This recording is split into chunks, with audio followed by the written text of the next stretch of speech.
Justice failed us. We're here for the truth. To the Honorable Judge,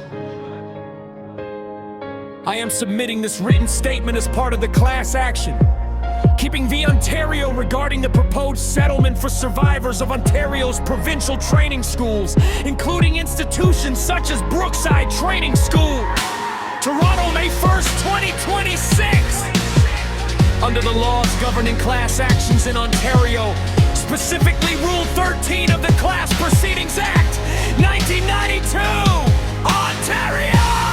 Any member of a certified class has the right to submit an individual objection or written submission directly to the court without the need for legal representation or prior approval from class action lawyers! Survivors of these institutions are therefore fully entitled to submit this statement to ensure their experiences and concerns are considered by the court.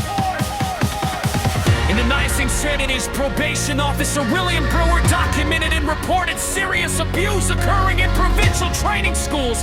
He warned the government that children were being subjected to violence, forced fights, harsh treatment, and sexual abuse. Despite his credible warnings, the government failed to investigate, leaving systemic abuse unaddressed rather than prompt action. Mr. Brewer faced retaliation. He was suspended and ultimately dismissed.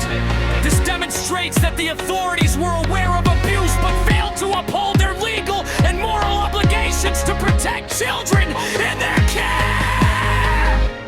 Decades later, on December 8, 2017, consulting psychologist Don Waits, who worked at the training school, publicly corroborated Mr. Brewer's allegations. This confirms the credibility of the reports and the systemic failures that allowed abuse to persist. The abuse suffered by children in these institutions, including sexual abuse, was pervasive and had lifelong consequences. Survivors continue to experience the effects of this mistreatment even now, in 2026. Minimizing or overlooking sexual abuse or other forms of repeated physical and psychological mistreatment in the proposed settlement would be a grave injustice.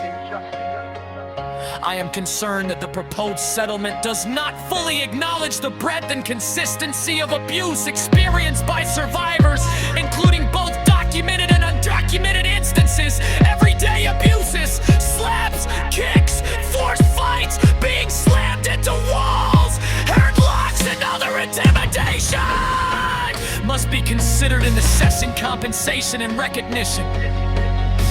It is therefore imperative that the court ensure the settlement fully reflects all forms of abuse, and that survivors' voices are fully heard. The historical record, including Mr. Brewer's warnings, the government's failure to investigate, and Mr. Witz's independent confirmation underscores the province's legal and moral responsibility to provide meaningful recognition, accountability, and restitution!